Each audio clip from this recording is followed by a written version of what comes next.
parece um grande agradecimento ao nosso Deus. E às vezes a gente fala assim: já tem testemunho? Ah, não tem. A gente tem, só que a gente não tem vergonha, não dá. Mas às vezes quando a gente passa por provas difíceis, que a gente fica realmente totalmente dependente nas mãos daquele que a gente crê. Alguns creem em Deus, os outros creem em cavalos, e a palavra de Deus fala isso. Mas alguns creem em homens, outros em cavalos, mas nós cremos no nosso Senhor. Então, antes de a gente iniciar a palavra, até mesmo antes de trazer o testemunho, né? A irmã da Leomara vai trazer um testemunho para nós hoje, até para a gente de uma forma diferente, né? Ela tem um tempo um pouquinho maior para poder falar do que Deus fez na vida dela, na vida da Maria Eduarda, que nós oramos por ela aqui, né? Falhou a memória aqui. Nós oramos pela Maria Eduarda e ela veio contar para a gente o que aconteceu. Mas antes de a gente trazer a palavra e trazer o testemunho, eu quero só dar os avisos, começar um pouquinho, para depois a gente se adentrar ao que Deus vai fazer conosco essa noite, o que Ele quer de nós essa noite. Porque se nós estamos aqui hoje, é porque o Senhor nos quer essa noite aqui. E alguns, a gente crê que não puderam vir, outros estão viajando, e alguns não querem. E a gente tem que estar sempre buscando aqueles que não querem, porque sem a palavra de Deus nas nossas vidas, a gente fica um pouco assim, fora do caminho. E o que é um pouquinho fora do caminho? Imagine vocês que gostam de viajar de avião. Quando eu preciso, eu viajo, mas eu não gosto. Eu não gosto. Mas imagine você vai de avião, vai de carro. Aí você chega no aeroporto para comprar uma passagem aérea e vê lá escrito: olha, a cada 100 voos, um erra o caminho.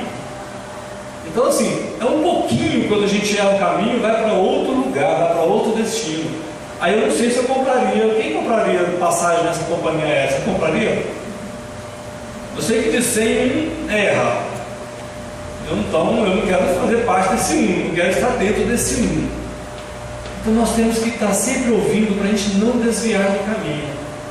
E nós temos a alegria de falar do Evangelho de uma forma simples e hoje de uma forma prática. Tá bom? Antes de trazer o testemunho, ontem nós reunimos aqui a respeito do nosso culto de sábado.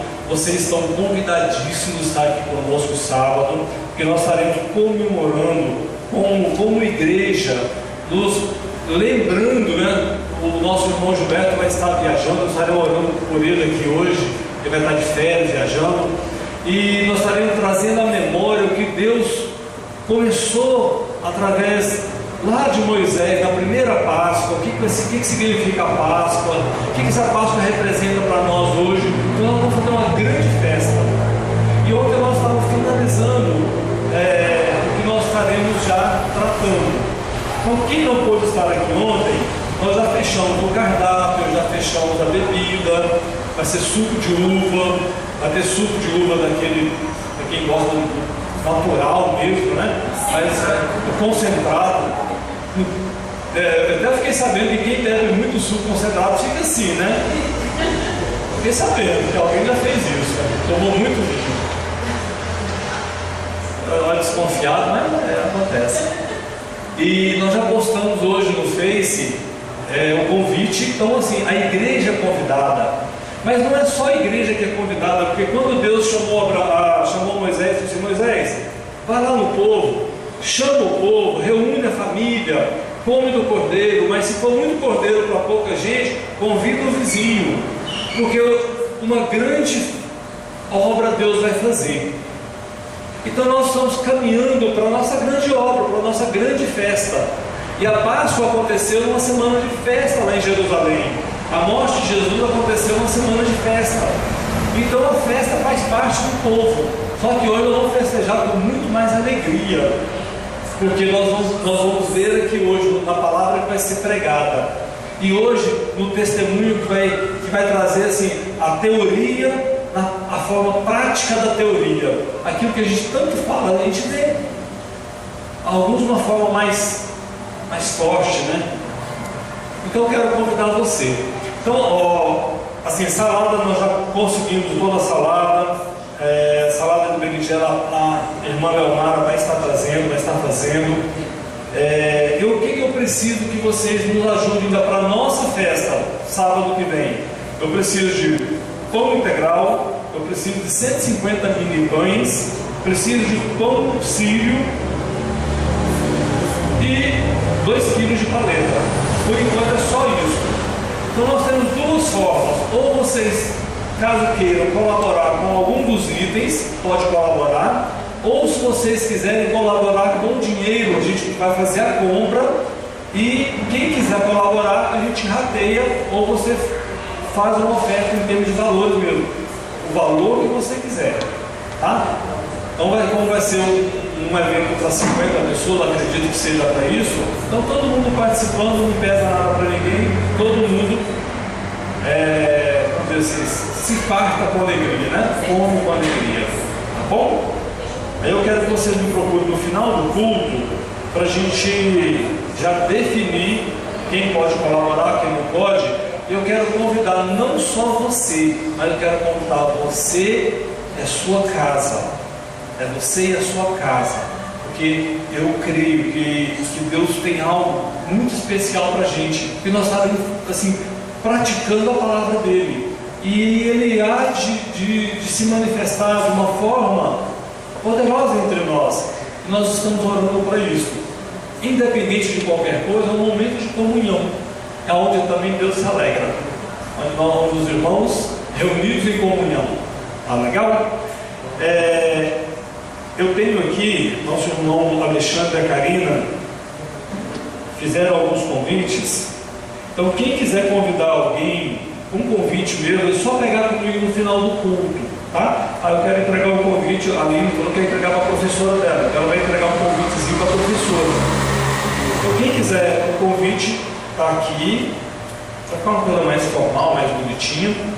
Nós estamos tentando fazer uma festa muito bonita, dentro do nosso padrão, dentro daquilo que nós podemos, tá?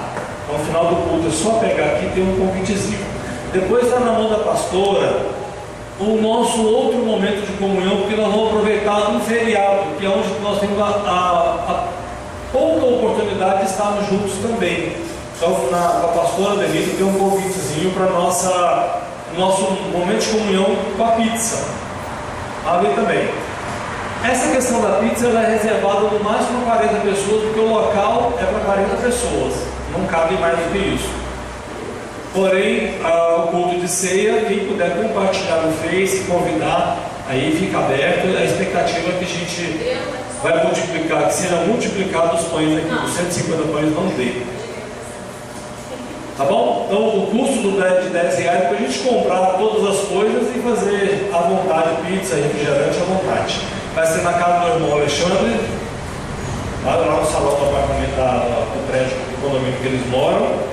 E adquira o convite com a pastora. Se você não trouxe dinheiro hoje, aí, traz semana que vem, só confirma a sua presença. Tá bom? Mais algum recado? Algum recado, Miguel? Quero chamar a irmã Zéia, a família. Eu só sei o nome da fé.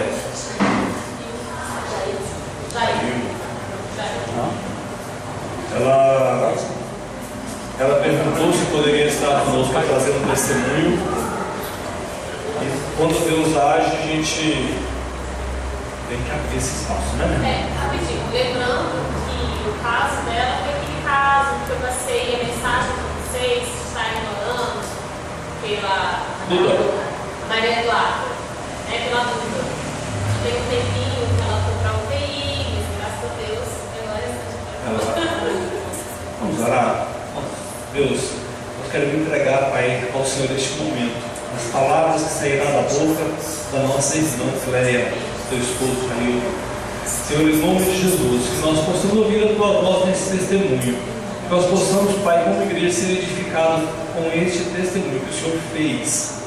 O Senhor não é o Deus que fez antigamente, o Senhor é o Deus que fez no passado, faz no presente, e nós temos a convicção, certeza que o Senhor estará fazendo no futuro também. Em nome de Jesus. Amém. Saúde a igreja com a paz do Senhor.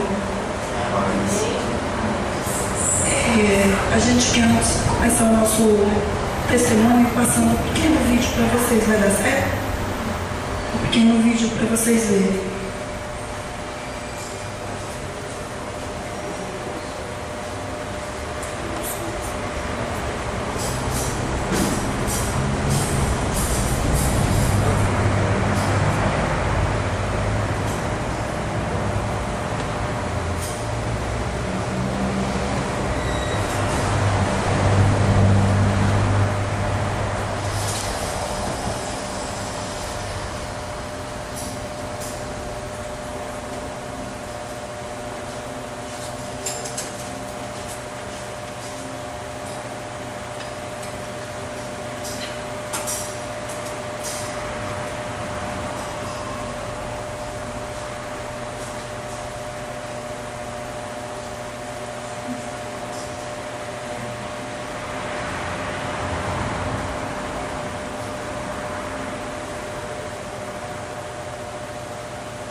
Gente, o Deus que a gente serve, Deus maravilhoso, para isso que a gente veio aqui, para agradecer vocês, para agradecer a intercessão, as orações que vocês colocaram, porque nós vimos a nossa filha definhar, nós vimos a nossa filha ir se acabando aos poucos, e se nos consumindo. E quando ela entrou no hospital, o diagnóstico era virose, e por 3 vezes nós fomos ao hospital. E o diagnóstico era virose. Na terceira vez a gente falou, virose, vai tratar no hospital porque eu não saio. E a gente ficou lá no hospital, porque o Senhor já tinha tocado o coração do Jair. E a gente ficou lá no hospital.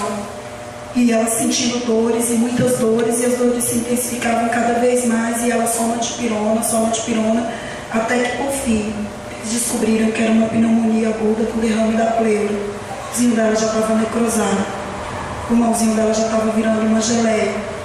E nos últimos exames desse primeiro hospital que a gente foi, o pulmão esquerdo já tinha pequenas manchas no pulmão esquerdo. E cada vez mais a gente pedia para que as pessoas orassem, para que as pessoas intercedessem. E na terça para quarta a gente pediu, a gente se ajoelhou e falou: Senhor, toma por tuas mãos, porque ela é tua, nós não somos nada, nós não temos nada a oferecer para ela mais. E a gente está vendo que ela não tem resposta, a menina só acaba mais, que ela desmaiou e falou: pai, eu vou morrer. E a gente orou e pediu ao Senhor, e a gente pedia muitas orações, e as igrejas oraram, as pessoas oraram, e as pessoas falavam: Senhor, meu grupo ora tal hora, meu grupo ora 23 horas, 11 da manhã, 10 da manhã, 15. E se a gente olhasse o WhatsApp, cada hora do dia e da noite tinha uma pessoa intercedendo pela Maria Eduarda. Quando foi na quarta-feira de manhã, mais uma vez a gente se prostrou, ela estava no centro cirúrgico, a gente falou: Senhor, tu sabe o nosso coração, tu nos conhece, toma essa menina por tuas mãos e faz segundo a tua vontade, Pai, mas pela tua misericórdia nos devolve. E o Senhor nos devolveu. E quando a gente chegou no médico, ele falou: mãe, ela está com morfina, porque dói muito. Ela mudou do dipirona com morfina. E eu falei: doutor, o homem quer minha filha morta. mas Deus quer a minha filha viva. E Deus vai tirar minha filha daqui. E ele falou: mãe, eu não posso fazer nada, porque teve uns erros, fizeram procedimento da minha filha no chão. Um quarto que tinha barata, e a minha filha com dreno, treinou 350 ml, e o quarto com barata, o enfermeiro colocou as coisas no chão para drenar. E eu falei: Deus quer a minha filha viva, porque se ele me devolveu, ele quer viva. Quando o médico saiu, no centro cirúrgico era como se a gente tivesse anjos ali. E eu falei assim: moço, eu quero que minha filha fique aqui. Ela falou: não pode, mãe, só daqui vai para UTI. Eu falei: então ela vai para UTI. A minha filha não volta mais para o quarto. Ele falou assim: mãe, tem que falar com o médico. Quando ele ligou para o médico falou: ela vai para UTI, eu vou levar. E ele voltou chorando e olhou para mim e falou: mãe, não tem como eu não fazer nada pela sua filha. Eu falei: o senhor não. Novamente Deus vai usar o senhor. E Deus tirou a minha filha, colocou na UTI. Ela ainda fez mais 3 procedimentos cirúrgicos. E toda vez que ela entrava, a médica falava: mãe, o problema dela é pulmonar. O pulmão direito já virou uma geleia. E o pulmão esquerdo pode deprimir a qualquer momento e dar uma parada respiratória. Você está ciente disso? Eu falei: tenho toda a consciência disso, doutora, mas o Deus que está levando ela é o Deus que vai me devolver. E as 5 cirurgias que a filha entrou foram entregues e Deus me devolvia todas elas. E hoje a minha filha está bem, a minha filha está em casa, porque Deus escutou as minhas e as preces de vocês. Deus atendeu os meus pedidos e os pedidos de vocês. Então, igreja, muito obrigada. Deus abençoe muito vocês. Eu desejo a vocês o que vocês desejaram para mim, eu desejo em dobro. Eu desejo que Deus derrame bênçãos em vocês, que vocês não têm nem coragem de pedir para Deus, porque o que vocês pediram para mim é a minha pedra mais preciosa. Nós temos 2 bebês, essa de 3 anos e um bebê de 5 meses. E Deus providenciou tudo, Deus colocou pessoas maravilhosas, como a Léo e o Livaldo e minha família, mais minhas outras irmãs, mais os irmãos do Jair para cuidar do nosso bebê. E ela foi muito bem cuidada, ela foi muito bem assistida. Em nenhum momento eu tinha dúvida de que a minha filha não estava bem. Eu não tinha aquele receio, não me doía a consciência de saber que eu estava deixando ela lá, porque eu sabia que ela estava bem. Então, muito obrigada. Ao todo, a Maria Eduarda drenou 850 ml do pulmão. E o médico falou pra gente: pai, não se preocupa, sobrevive com um pulmão só. E a gente mais uma vez falou: sobrevive, mas Deus vai restituir o pulmão dela, porque Deus é Deus e Ele restituiu. Gente, Deus abençoe vocês. Muito obrigada. Muito obrigada mesmo. Tremendamente. Triplo do que vocês fizeram pela gente. Muito obrigada.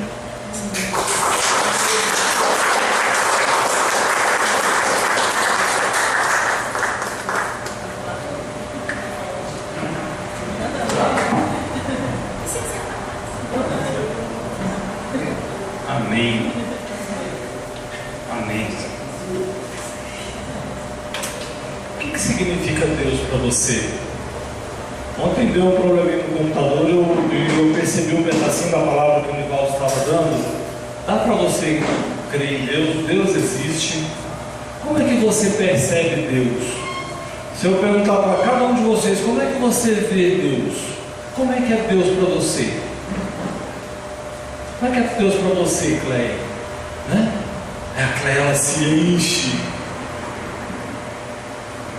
Mas eu não passei por isso. Então, como é que é Deus?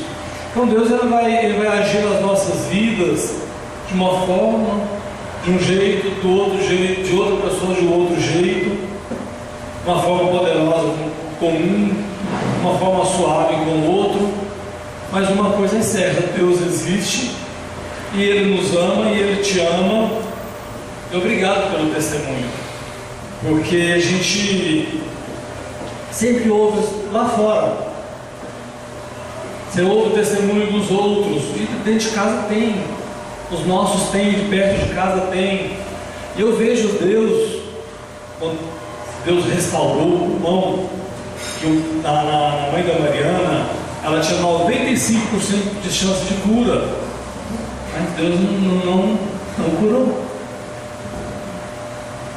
E eu pude ver Deus nessa história. É bom ver Deus nas coisas boas. Agora as coisas boas não são tão boas como a gente gostaria. Deus está lá também.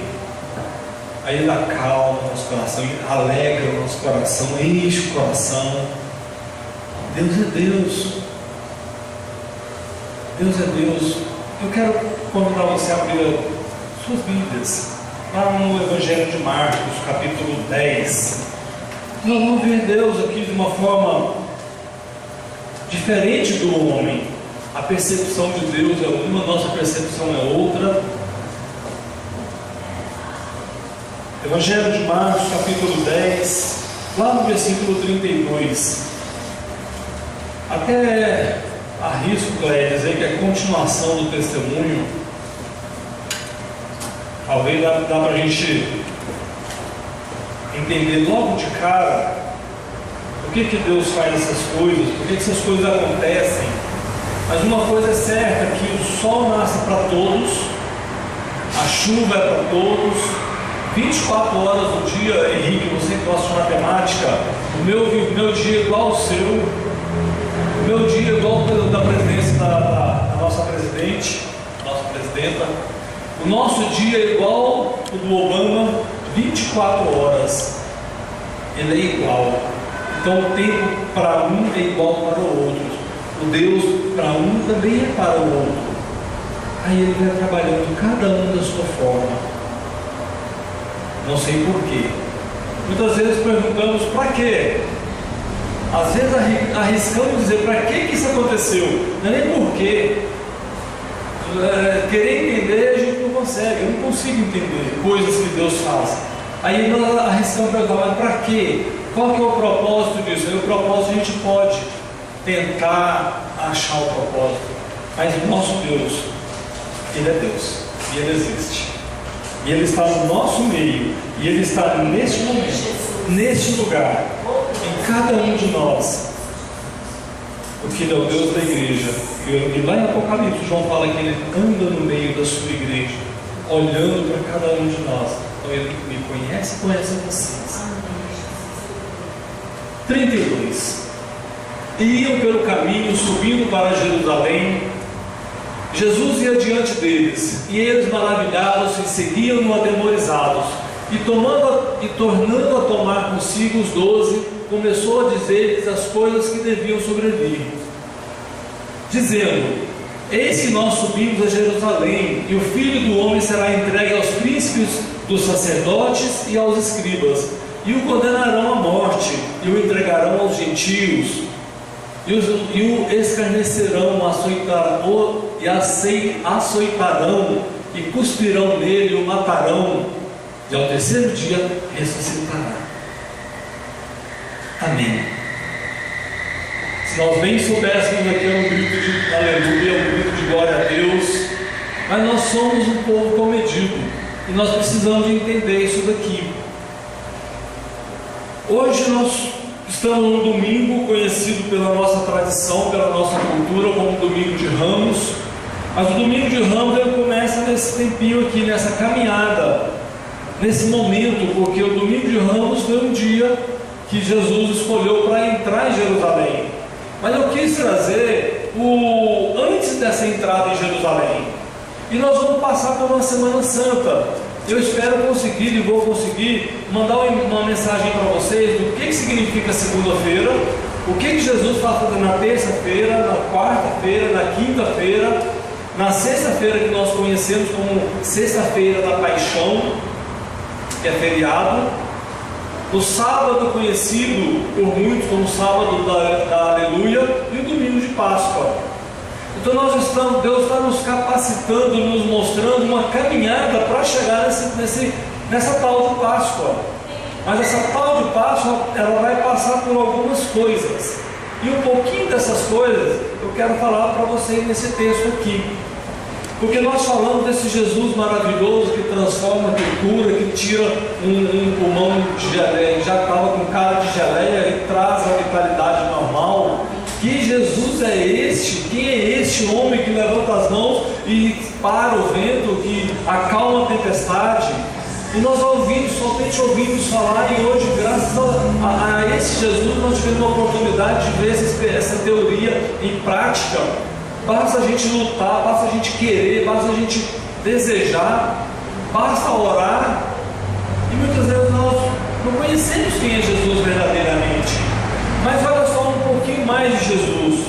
Quando eu falei para você, Cleia, que eu posso colocar esse seu testemunho aqui, exatamente no 32, que nós temos que ter a consciência de saber que iam pelo caminho. Quem ia pelo caminho? Jesus e os discípulos. Nós somos discípulos de Jesus, nós somos cristãos. E ser cristão é ser um Cristo pequenininho, aquele que obedece a palavra de Cristo, segue os seus mandamentos. Isso nos faz cristãos, isso nos faz filhos de Deus. Quando nós cremos nesse Jesus, nós entregamos a nossa vida para esse Jesus, aí nós fazemos parte, nós somos participantes dessa ressurreição de Jesus, que ela veio também a trazer ressurreição para a minha vida e para as nossas vidas também. Então nós somos cristãos porque nós fazemos parte dele. Mas nós, como discípulos de Jesus, como seguidores de Jesus, nós temos que entender e saber que ir pelo caminho, subindo a Jerusalém, só para uma informação básica, Jerusalém fica a 850 metros acima do nível do mar. Então essa caminhada de Jesus, assim, simbolicamente já é uma subida. Quando ele chegou, ele saiu desse local, passou por Jericó, continuou subindo. Quando chega lá em Jerusalém, no topo dos 850 metros acima do nível do mar, ele ainda vai subir um degrau, ele vai subir ao Gólgota, ainda vai subir um pouquinho mais, que vai ser elevado à cruz. Então Jesus é só subindo, né? Quem gosta da Record é só subindo, mas Jesus é só subindo nas nossas vidas. Esse sim, esse sobe e não para, esse o ibope dele não cai. Quer queiram derrubá-lo, desconsiderá-lo, difamá-lo, não conseguem, porque ele é Deus, ele é Deus. E nós temos que saber que esse Jesus, ele ia adiante dos discípulos, mas ele continua indo adiante de nós. Quando eu falo assim, eu posso pegar esse testemunho e colocar como esse Jesus, é porque o Jesus já estava na frente. Jesus já sabia quem mover, Jesus sabia em qual igreja mexer, em quais corações que ia movimentar. E talvez, Leomar, eu vou olhar assim, mas para que tantas orações? Já parou para pensar isso? Já parou, dona Mira? Por que tantas orações? Quantas igrejas se movimentaram? Quantas pessoas se movimentaram? Muitas? Por quê? Deus precisa de muitas orações para poder atender o pedido? Que Deus é esse que quer tantas orações assim? Que Jesus é este? Ele é tão poderoso assim que quer tantas orações? Esse texto responde. E eles se maravilhavam-se e seguiam-no atemorizados. A gente vai ver onde é que Jesus, não é que Jesus precisa de tantas orações, não, mas muitos precisam saber que esse Jesus existe, e nós oramos para Jesus. Vocês vão entender daqui a pouquinho. Os discípulos se maravilhavam, seguiam Jesus, só que tem uma diferença aqui. Os discípulos seguiam Jesus com medo, tinha temor no coração deles. Mas Jesus, ele ia à frente, ele é o nosso chefe, ele é o nosso líder, ele é o nosso comandante. Ele não tinha medo, ele seguia para Jerusalém. E essa caminhada de Jesus, ela tem algumas considerações importantes em saber que Jesus, ele foi para Jerusalém sabendo do que ia acontecer. E os discípulos estavam atemorizados porque eles também sabiam o que ia acontecer, mas não estavam entendendo isso. Tanto é que eles estavam com medo. E esta aqui foi a terceira vez que Jesus chegou para os discípulos e disse: olha, eu vou subir, eu vou morrer, eles vão me crucificar, eles vão me açoitar, vai acontecer isso comigo, mas eu vou ressuscitar no terceiro dia. Falou uma vez no capítulo 8, falou pela segunda vez no capítulo 9 e falou pela terceira vez agora no capítulo 10. Mas eles estavam com medo, sabendo Jesus, conhecendo o coração deles. Antes deles continuarem essa subida para Jerusalém, eles chamam os discípulos de volta, reúne-se à parte e conta a história. Vai acontecer de novo. Eu vou falar para vocês o que vai acontecer. De novo não. Eu vou falar de novo o que vai acontecer. Parece que vocês não entenderam. E isso é tão interessante que eles continuam não entendendo. Sabe o que acontece conosco? Quando a gente às vezes vem à igreja, ouve de Jesus, ouvimos a palavra de Jesus, Henrique, até falamos a palavra de Jesus, mas a gente não entende. Isso é normal de discípulo, tá? Aquele que andou do ladinho de Jesus, ouviu os milagres de Jesus, viu, ouviu os ensinos junto com Jesus, também não entendia, porque às vezes a nossa dificuldade, a nossa limitação não permite, e o nosso medo nos impede de conhecer Jesus. Gente, Jesus dá medo, porque às vezes nós queremos nos colocar numa condição de tão santo que eu não dou conta, então fico com medo de não dar conta. Mas isso é verdade, a gente não dá conta mesmo não. É por isso que Ele vai à nossa frente, é por isso que Ele sobe na nossa frente, é por isso que Ele nos guia. E quando nós estamos com o coração abalado, temor, com medo de alguma coisa, Ele vem e traz, através de um testemunho, através de uma palavra, através de uma pregação, através de um bate-papo, de um conselho. Aí Ele vem e traz a explicação. Mas se vocês não continuarem entendendo, não se preocupem, não saia de trás deste homem, deste Deus que é Jesus.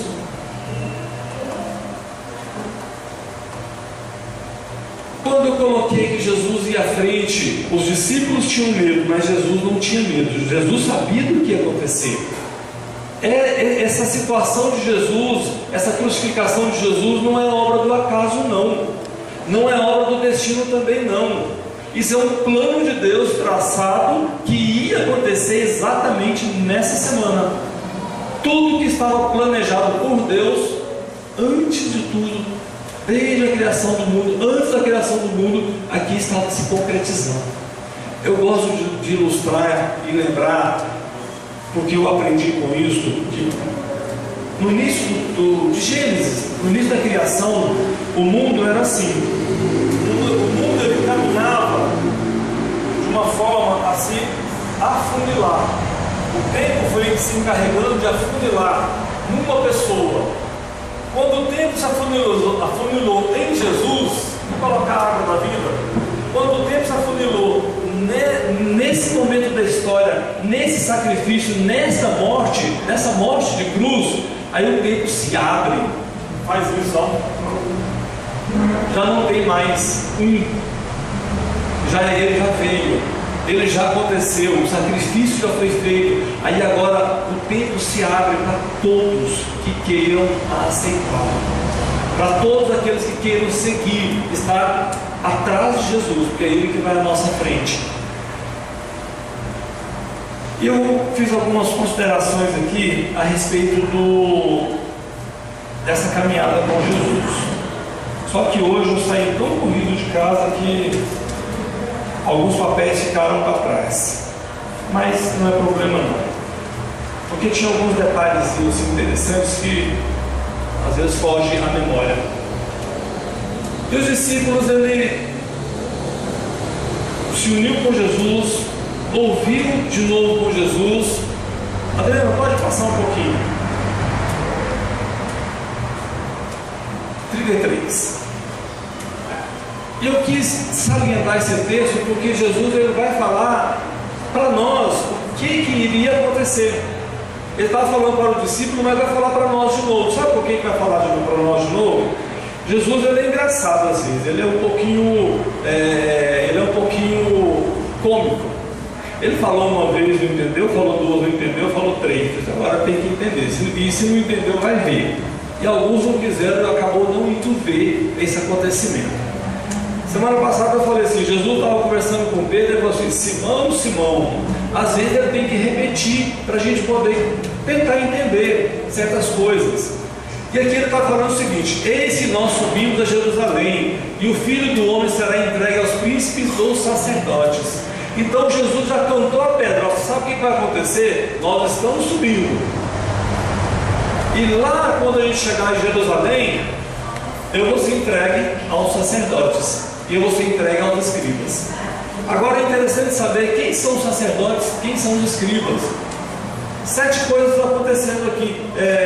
São 7 situações que Jesus vai passar, porque essas 7 situações vão acontecer, aconteceram, e esses 7 passos, 7 degraus, qualquer coisa que você quiser pensar em colocar, isso aí não está só, vai acontecer isso. Eu serei entregue aos escribas e os sacerdotes. Interessante que essa classe dos sacerdotes e dos escribas são aquela classe da religião, os estudiosos, os conhecedores da lei.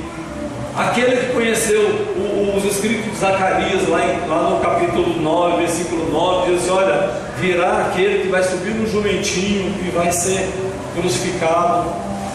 Mais para frente, esse texto ele é confirmado.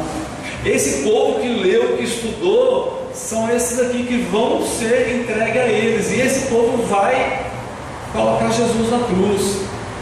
Mas eu quero dizer para vocês também que essa história estava já planejada, estava pensada, essa história já estava sendo contada, e o povo não entendia.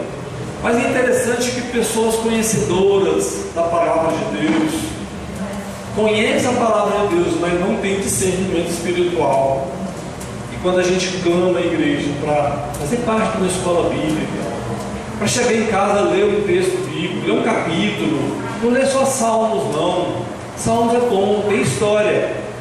Na verdade, o Salmo é mais difícil de ler do que o Evangelho, muito mais difícil, porque você não sabe que tempo foi escrito, em qual texto foi escrito. Aqui no Evangelho fica mais fácil. Então a gente convida a igreja para quê? Para poder se inteirar dessa história, disso que Deus fez, preparou para nós. Porque essa turma aqui, dos escritores, dos escribas, dos sacerdotes, eles eram conhecedores da palavra, e muito, conheciam e muito. Só para que vocês tenham uma ideia, aos 12 anos de idade, nessa cultura, as crianças de 12 anos já tinham conhecimento da Torá, dos profetas e dos salmos. 12 anos. Os mais inteligentes, os mais capacitados dessa turma de 12 saíam e ia ter uma classe especial com os rabinos, aquele que ensinou Paulo. Aí pega professores mais capacitados, uma faculdade, os mais inteligentes, os meninos mais inteligentes, mas eles eram conhecedores. Não basta ter conhecimento, tem que ter discernimento, tem que ter intimidade, tem que ter aproximação com Jesus, com os seus ensinos. A segunda coisa que Jesus falou para os discípulos pela terceira vez que ia acontecer é que ele seria condenado à morte. Jesus não subiu enganado. Jesus não subiu para Jerusalém achando que lá na hora ia ter um livramento de Deus, não. Ele sabia que ia acontecer, ele seria condenado à morte. Por isso que essa história não é uma obra do acaso, não. Isso é uma história contada, vai acontecer, e Jesus vai ser condenado à morte. E é interessante também que o terceiro ponto dessa caminhada de Jesus é que ele vai ser condenado à morte, mas ele vai ser entregue aos gentios. Eu fico pensando que condenado à morte é porque já passou por um julgamento, e esse julgamento ele foi totalmente errado, de forma errada aos olhos do homem. Se você for lá considerar, pontuar cada passo desse julgamento, está errado. A lei seria diferente, o julgamento seria diferente, mas a história tinha que ser dessa forma. Mas ele seria condenado à morte e ele seria entregue aos gentios. Aquela classe, o Supremo Tribunal Federal lá da Judéia, lá da Galileia, lá de Jerusalém, ele só tinha o poder de julgar, mas ele não tinha o poder de executar. Ele não tinha o poder de ir lá e passar o machado ou fincar os pregos, não podia fazer isso. Aí ele foi entregue aos gentios. Lembra de Pôncio Pilatos? Gentio, romano, não era do povo judeu, não. E essa morte aí não tinha nada a ver com Roma. Não era assunto de Roma, era assunto de religião. Não era Estado, era religião. Aí Pilatos foi lá, disse: eu não vejo nada contra esse homem. Aí ele foi lá, lavou as mãos e condenou. Adriano, próximo, por favor. Ele foi entregue aos gentios. Só para lembrar para vocês que essa história escrita estava acontecendo. Ele foi entregue a Pilatos. Pilatos era um gentio. Mas uma outra coisa também, Jesus falou para os discípulos: olha, vai acontecer. Eu serei escarnecido, serei zombado. Lembra da coroa de espinhos foi colocada na cabeça de Jesus? Ele foi escarnecido, zombaram dele. Você não é rei? Você não é o rei dos judeus? Salva-te a ti mesmo. Imagina, José, você fala que você não é rei. Aí nós vamos ver um pouquinho daqui a pouquinho, vai ver que ele entrou em Jerusalém sentado no jumento e aclamado pelo povo, aclamado pela sociedade, pelos religiosos. No domingo aclamaram, na sexta-feira chamaram ele à condenação. Muda de ideia rápido, né? As pessoas mudam de ideia muito rápido. Mas ele foi escarnecido. E ontem, conversando com a Leomara, e a gente meio que aprofundou, né, Léo? A gente viajou, disse: Léo, prega isso aí, Léo, que experiência maravilhosa que você teve. Aí quando ela falou assim, espancaram, né? Esbofetearam Jesus. Aí eu, Léo, vamos saber o que significa esse esbofetear lá no grego, lá na origem. Aí nós pegamos um dicionário teológico. Hoje a tecnologia facilita isso, né? Aí eu peguei o programinha e fui lá. Esse esbofetear, aqui está açoitada, foi exatamente isso. Não é que bateu na cara de Jesus, não. Era pancada de arrancar a pele, era açoite, era chicotada de abrir vergão na pele. Porque a gente vê assim: esbofeteou, bateu, açoitou. Aí nós fomos viajar um pouquinho no tempo e perceber um pouquinho dessa história. Eu falo sorrindo, né? Mas não é sorrindo porque lá no finalzinho eu ressuscitei. Aí eu sorri porque ele ressuscitou. Mas ele foi açoitado, ele foi escarnecido. Para o povo judeu, a pior das humilhações. O que é a pior da humilhação para você hoje? Para você, mãe? Poxa, né? O tio me ofendeu, ficou dodói. Eu sou orgulhosa. Você ficou ofendido, não foi? Aí nós vamos conversar, faz parte, a gente tem que aprender. Mas o meu marido me humilhou, mas a minha esposa me humilhou. O meu chefe, né, Monique? Você foi humilhado pelo chefe? Qual foi a pior das humilhações que você sofreu? Naquela época lá, e hoje também não deixa de ser muito nojento não, mas para esse povo aqui, para essa sociedade, cuspir na cara era a pior das ofensas, era a pior das humilhações. Tem uma cultura que é pegar o sapato e jogar, entende? Então nessa cultura aqui, a pior das humilhações Jesus sofreu, a humilhação moral. Ele foi cuspido na cara dele. Aí eles falam aos discípulos: olha, nós vamos subir, mas vai acontecer isso comigo. E o matarão. E ele foi morto. Mas ele também cantou a pedra que no terceiro dia ele ia ressuscitar. E hoje eu posso sorrir porque isso aconteceu também. E isso aconteceu comigo. Isso aconteceu com vocês. Nós temos que saber isso daqui. Porque quando Jesus vai à nossa frente, ele canta a pedra. E o que ele canta a pedra acontece. E essas 7 coisas, essas 7 situações causaram temor dos discípulos. Você sente medo de alguma coisa? Porque às vezes ser cristão não é fácil não. Ser cristão, aí quando eu conversei com vocês aqui agora há pouco, foi só que ser cristão, Cleia, é ser Cristo pequenininho. Então ser Cristo pequenininho, nós vamos passar por isso aqui. E isso aqui dá medo. Dá para voltar um pouquinho, Adriano? Por favor. Se eu perguntar para vocês aqui, nós não fomos entregues aos sacerdotes e aos escribas, mas alguém de vocês já foi confrontado por alguém conhecedor de religião? Nós somos confrontados. Porque também queira ou não, a história vai nos levar até essas pessoas, nós seremos confrontados, e nós vamos passar por humilhação, nós vamos sofrer. Quantos condenaram? Talvez não entre nós aqui, mas preste atenção, tem pessoas que dizem assim: se você se converter ao cristianismo, você vai morrer. E tem gente morrendo hoje por causa disso. Talvez hoje alguns já não perderam a vida física, mas perderam o amor de pessoas, porque você se converteu, você morreu para mim. Casais e namorados se separam por causa disso, por causa de Cristo. Casais se separam, casais casados se separam por causa de Cristo. Então muitos morrem. Alguns perdem vida, mas alguns perdem a vida, deixam de ter vida, passam a ser perseguidos, passam por sofrimento por causa de Cristo. Então nós também passaremos por isso. Eu quero dizer para vocês que isso também dá medo. Por isso que nós temos que estar falando de Jesus, repetindo Jesus, para saber que Ele está na nossa frente. Quanto temor você passou? Quantos temores? Quantos temores a senhora passou? Léo, quantos temores você passou? Isa,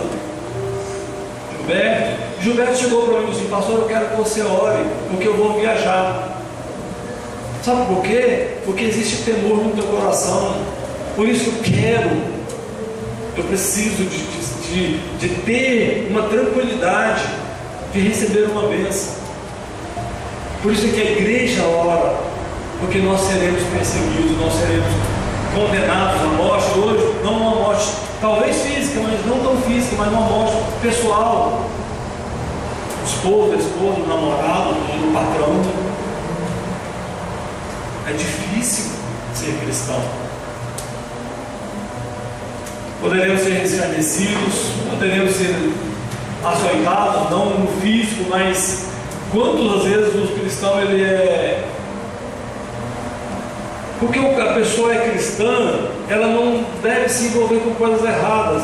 E porque ela não se envolve com coisas erradas, ela não deve. Eu estou falando que não deve, porque muitos fazem isso, né? Infelizmente fazem, se dizem cristãos e se metem em besteira, em fazer coisas erradas. Mas porque não fazem, eles são perseguidos. E isso é ser cristão, e isso dá medo.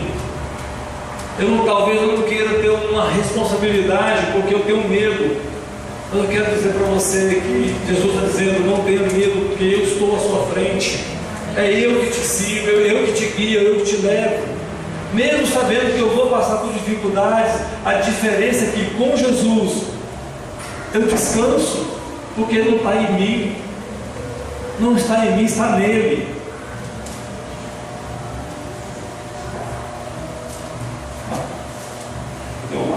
O Gil está aqui. Quando eu coloquei para vocês, por que Deus precisa de tanta oração para responder um milagre que já sabia que ia acontecer? Tanto quando a gente quer como a gente não quer. Por que, Monique? Por quê? Você sabe que o diabo ele trabalha na cabeça da gente assim. Quando eu estava estudando, ou às vezes quando eu estava orando por você hoje, Laine, aí eu estou orando, clamando a Deus pela solução do braço dela, que para de doer, por outras coisas. Aí vem assim: você está orando? Para quê? Vem, a vozinha vem, colocando a dúvida. E nós temos que orar, e nós temos que clamar a igreja, nós temos que juntar como povo. Sabe para quê? Por isso daqui. Capítulo 11, versículo 1. Quando se aproximaram de Jerusalém, de Betfagé e de Betânia, 11:1.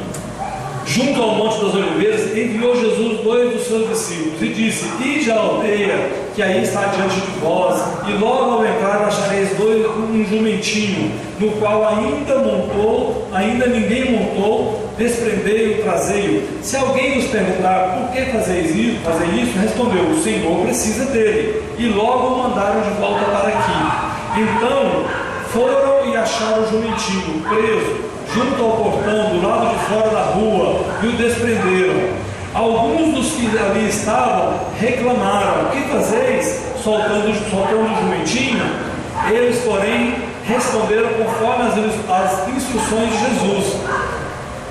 Sabe quando Jesus dá uma ordem, nós temos que obedecer uma ordem, nós temos que seguir as instruções. Então os discípulos seguiram as instruções.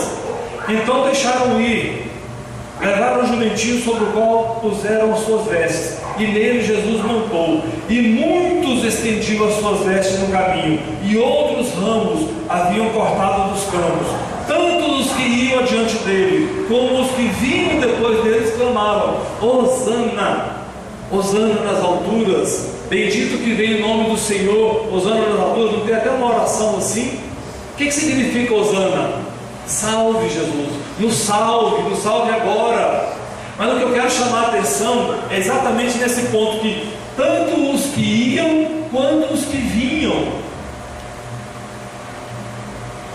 Para que vocês entendam, Jesus escolheu a festa certa, escolheu o tempo certo, escolheu o dia certo para ser crucificado. E esse domingo que nós conhecemos de Ramos era uma festa onde, no raio de 25 quilômetros, qualquer homem acima de 12 anos, ele era obrigatório ir para Jerusalém. Quantos iam? Quantos estavam voltando? Quantos viram Jesus? Uma multidão seguia Jesus para Jerusalém, mas aqueles que já foram estavam voltando. Tanto os que iam, Léo, quanto os que voltaram viram Jesus.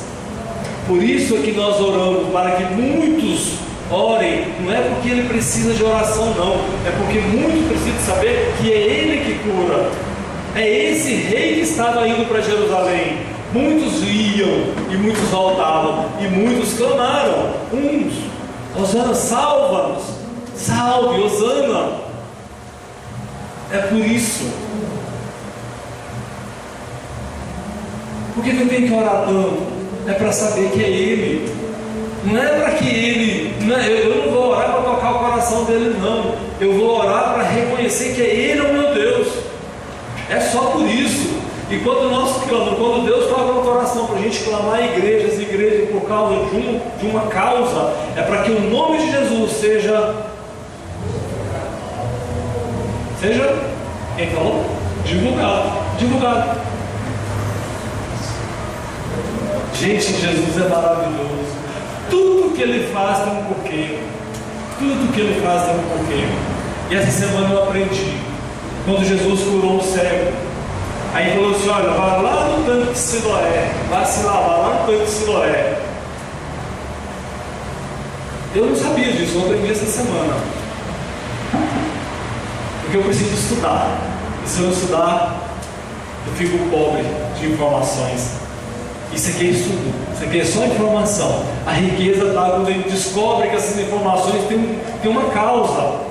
O tanque de Siloé era um local onde os sacerdotes pegavam uma água para poder lavar uma escadaria, pegavam uma água para poder cumprir um ritual que naquela festa que estava acontecendo tinha que lavar, como se tivesse que lavar as escadarias da igreja do Bonfim hoje. Só para você ter uma noção.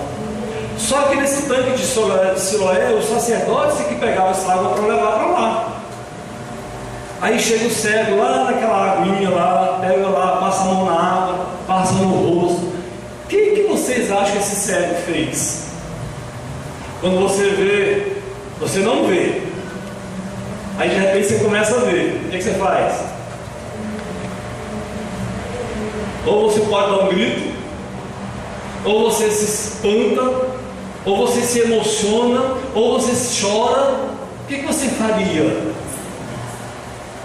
Você é cego. Quando você soube a notícia da sua filha, vai sair da UTI, o que você faz? O que você fez? Glória a Deus, você perdeu a voz, já tanto falar isso, né? Mas você usava hoje o telefone, o Zap, que a gente brinca, né? O WhatsApp, comunicava a todo mundo. Aí o cego foi lá no tanque de Siloé, direcionado por Jesus. Para quê? Para que todos os religiosos daquele local percebessem um milagre. Pô, mas um milagre? Eu não enxergava, agora estou vendo. Quem fez isso foi Jesus. Quantos sacerdotes sacerdotes souberam disso? Como os sacerdotes? Aí a informação começou a correr. Olha, Jesus curou o cego de nascença. Jesus curou um leproso. O leproso é outra pregação, não vou antecipar agora não, que ela é outra maravilhosa. É por isso que hoje eu trago o teu testemunho para a palavra. Porque as tuas orações, os teus pedidos para orar pela Duda, uma criança foi usada por Deus. Para quê? Para que o nome de Jesus fosse divulgado. Semana que vem nós estaremos lá em cima de Jerusalém. Semana que vem não, essa semana, sábado, nós estaremos falando sobre a Páscoa. E durante a semana eu quero dar um pouquinho de informações para vocês via telefone. O que aconteceu na segunda, na terça, na quarta, na quinta. Eu quero que vocês conheçam essa história desse Jesus. Não é por acaso que eu estou aqui. Eu não sou obra do destino, não. Eu não sou por acaso eu fui colocado nessa igreja. Não foi por acaso que as coisas aconteceram. Não foi obra do destino que essa igreja se dividiu 2, 3 vezes, já 2 vezes. Não é obra, nada é por acaso. Mas uma coisa é certa: Jesus está na nossa frente. Eu só convido você, eu me chamo, eu chamo a minha casa, a minha família, para andarmos atrás desse Jesus. E como é que eu ando atrás de Jesus hoje? Obedecendo a sua palavra, ouvindo a sua palavra, estando presente na igreja, porque aqui na igreja nós cumprimos o mandamento de Deus. Não sei qual dessas placas tem, que é vontade de Deus com que nós congreguemos. Essa daqui? Acho que ela está lá fora. É vontade de Deus fazer, isso aqui é vontade de Deus. Sabe para quê? Para você, quando você ouviu o testemunho dela, você olha, eu ouvi um testemunho lá na igreja, que Jesus curou essa menina. Vamos orar? Posso ligar para a igreja? Vamos colocar a igreja para orar? O nome de Jesus está sendo divulgado hoje. É por isso que nós nos reunimos, é para isso que estamos aqui, é para isso que Deus te trouxe aqui, para que você saiba que é Jesus que cura, que é Jesus que salva, que é Jesus que ele te fala, você vai sofrer. Evangelho não é a Bíblia de capa cor-de-rosa, não. Da dona Miriam tinha até um detalhe cor-de-rosa, mas a prática da nossa vida não é, ô Henrique? Nossa vida não é clarinha, não. Tem coisa que aperta, tem coisas que são difíceis, tem conversas difíceis, tem conversas pastorais que é complicada. Tem situações dificílimas, mas nós temos que saber que é Jesus. Eu olho para a Isa hoje sorrindo. A Isa hoje ligou. Se você não me ligasse, eu ia te ligar. Eu quero ir para a igreja. Te ver sorrindo, Isa. É bom. Te ver aqui, onde Gilberto. É bom. Vamos cair em pé. Vamos orar. Porque nós estamos num dia alegre. Porque esse dia o Senhor reservou para nós. O Senhor nos reservou esse dia para que a gente ouvisse mais um pouquinho dele, do que ele ainda, não é que ainda, porque ele ainda faz. Ele ainda faz e ele ainda fará. Eu não sei qual é o seu milagre, eu não sei qual é a sua necessidade, eu não sei qual é a sua busca, eu não sei se os seus planos se frustram. Eu não sei se os seus projetos não deram certo. Eu não sei se você está triste por isso. Porque tem coisa que a gente deseja tanto que não dá certo, aí eu vou ficar triste. Não, graças a Deus eu aprendi que eu não tenho que ficar triste mais não. Eu tenho que confiar que tem o Cristo que está na minha frente. E às vezes a coisa não sai como eu quero. Então eu tenho que confiar. Aí é fé. Feche teus olhos.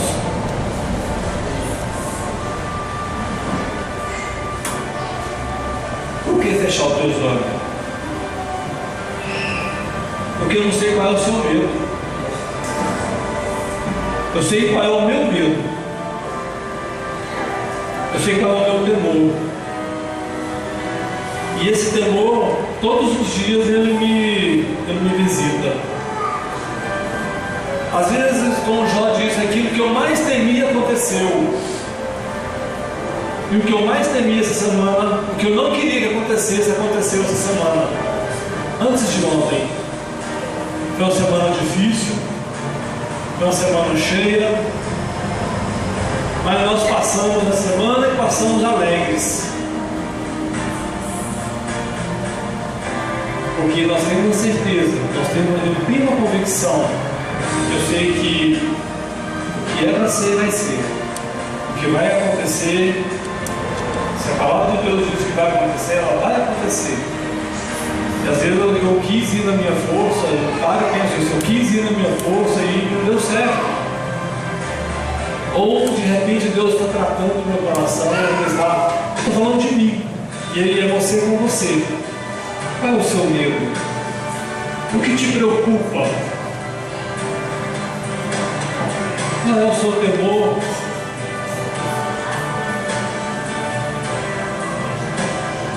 Espírito Santo de Deus, que eu creio, Pai, na Tua palavra, eu creio que a Tua palavra é verdade. Jeremias 10:10 diz que Deus é verdade. João capítulo 14, versículo 6 diz que Jesus é verdade. Tua palavra é verdade, os Teus mandamentos são verdades. O Espírito Santo de Deus é verdade.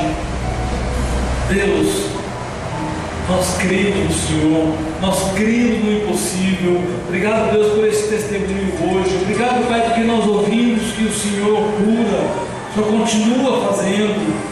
Pai, eu não sei qual é o medo desses que estão aqui, mas eu sei que é o Senhor que trata. Eu sei que é o Senhor que direciona.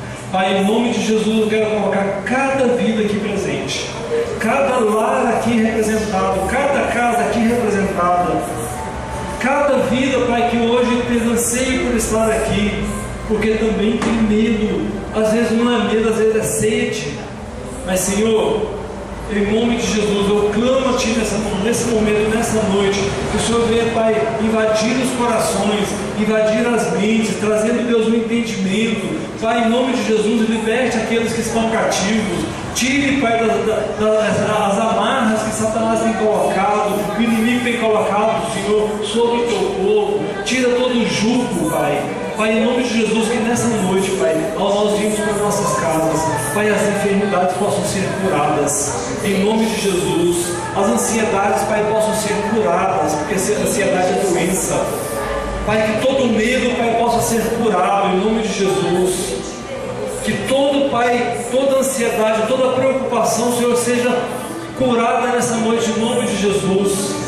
Se algum aqui dentro hoje, Pai, veio com preocupação daquele que não quis vir, daquele que está em casa, Pai, nós colocamos, Senhor Jesus, essas vidas, Pai, que não conseguem chegar na Tua casa. Pai, eu quero colocar a casa dos meus pais. Se você quiser colocar a casa de alguém, Senhor, ore a Deus agora. Pai, nós cremos, Pai, que o Senhor é o Deus Todo-Poderoso, que o Senhor é o Deus maravilhoso, porque esse texto, Pai, também nos dá a instrução dos Teus atributos. Quando o Senhor manda os discípulos ir buscar o jumentinho, o Senhor já sabe, o Senhor tem a onisciência, a onipresença, todo o poder, porque esse jumentinho nunca foi montado por ninguém, e o Senhor tomou esse jumentinho, porque, Senhor Jesus, esse jumentinho, o Senhor montado nesse jumentinho, eu peço que o Senhor entre nos corações de cada um de nós nessa noite. Por que o Senhor entrou no jumentinho de Jerusalém? Porque a sua missão é de paz. Porque montado em cavalo é missão de guerra, montado em jumentinho é capaz. Pai, entra nos nossos corações no jumentinho e toma, Senhor, nós jumentinhos, que às vezes nossa vontade fala muito alto, às vezes nós não somos submissos, às vezes, Pai, nós não queremos ouvir a Tua direção, às vezes o pastor fala e ele é intransigente, às vezes a Tua palavra fala e a Tua palavra ela é radical, porque nós somos jumentos no bom sentido, de nós querermos ser domados pela Tua palavra, pela Tua presença. No bom sentido, entendam isso. domar o nosso ego, nosso eu. Porque a tua palavra diz que todo joelho se dobra ao Senhor. Em algumas versões está no futuro, se dobrará. Em algumas versões vai que se dobrará. Mas tem versões que falam que todo joelho se dobra ao Senhor. Porque o teu mover já está acontecendo. Aquele que era todo poderoso, hoje já se dobra ao Senhor. Aquele que é todo forte, aquele que é todo homem, está se dobrando ao teu senhorio. Oh Deus, obrigado, Pai, por essa noite. Obrigado, Pai, pelos teus milagres. Obrigado, Pai, pelo testemunho da nossa irmã Cleia, teu esposo, tua casa. Obrigado, Pai, pela vida da Duda.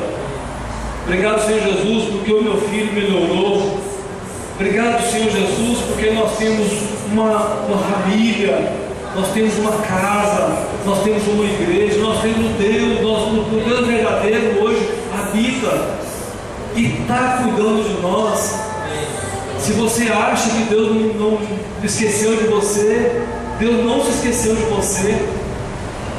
E Ele está te mandando um aviso hoje, que ser seguidor de Cristo é passar por essas humilhações também, de uma forma muito pequenininha, mas nós passaremos. Mas Ele está te lembrando nessa noite que Ele está à frente de você. Amém. Ele está à frente de você. Ele está à frente de você, para que nós, de você, de mim, de você, para que nós não perdemos Ele de vista. Então não fique para trás. Não deixe o homem te enganar. Não deixe o teu coração te enganar. Não deixe essas vozes que falam nos nossos corações insistentemente que isso não é verdade, isso é uma história. O que Ele falou que ia acontecer, aconteceu. E Ele colocou no coração que Ele ainda faz milagres, Ele ainda faz milagres. Em nome de Jesus, Pai, obrigado, Senhor, por essa noite. Obrigado, Pai, pela Tua presença. Obrigado por cada vida desse presente. E em nome do Senhor Jesus é que nós te agradecemos. Amém. Quero te convidar você a trazer um testemunho. Semana que vem, você tem testemunho para trazer, para edificar a igreja, para falar do Senhor, o que Ele tem feito na sua vida. Para Clara foi um grande, mas talvez para você acha que não é grande, mas é, para a igreja é. Bom, quero convidar você a continuar adorando o nosso Deus, louvando o nosso Deus com o teu dízimo, com a tua oferta. Traga aqui, nós vamos orar. Nós já estamos encerrando. Eu assim, conto com a presença de vocês aqui semana que vem. Gilberto, por favor.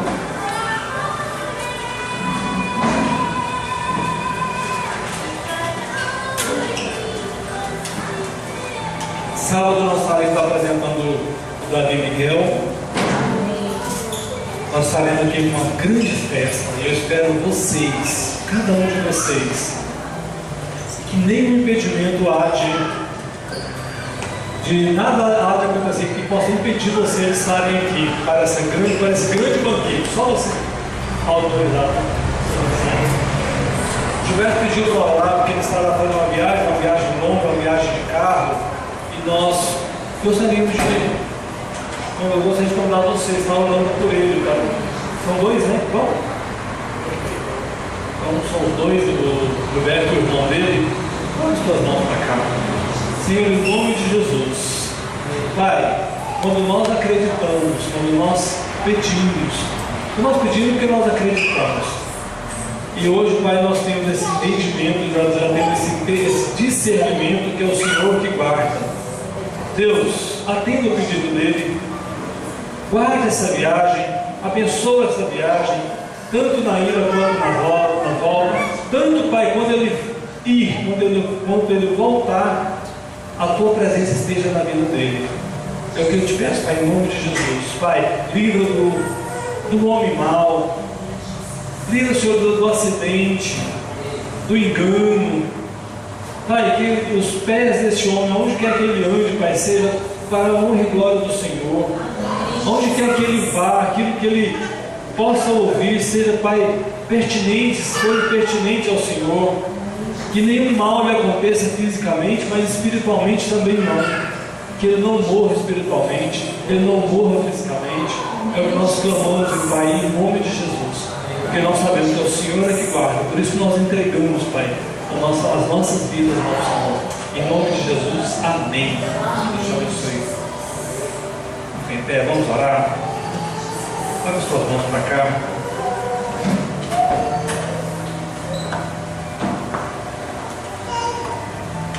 Senhor, nós te agradecemos, Pai, pela tua presença, pela tua grande presença em nossas vidas. Pai, obrigado pelas ofertas, pelos dízimos, pelas primícias, pelo entendimento, Pai, que você tem nos dado, saber que isso aqui, Pai, faz parte dos teus mandamentos, da tua direção.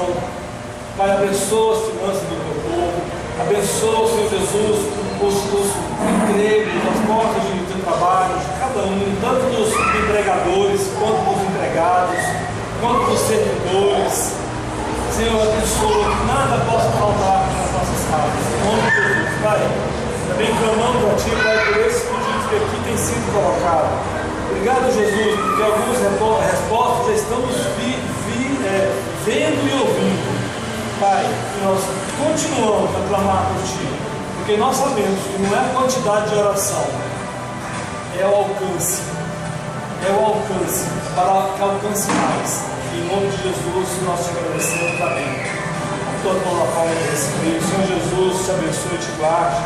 Que Ele levante o seu rosto sobre ti, tenha misericórdia de ti. Que Ele levante o teu rosto e te dê paz. Aquela paz que excede todo o entendimento. Que nessas dificuldades ainda nós podemos deitar e descansar e dormir. Porque essa paz vem do Senhor Jesus. Pai, em nome de Jesus, leve-nos de volta para a nossa casa, na mesma tranquilidade que o Senhor nos trouxe. Em nome de Jesus, amém. E não vai embora sem dar um abraço para o teu irmão. Não nos despeça, né? Não saia sem despedir do teu irmão, abençoando ele. Amém?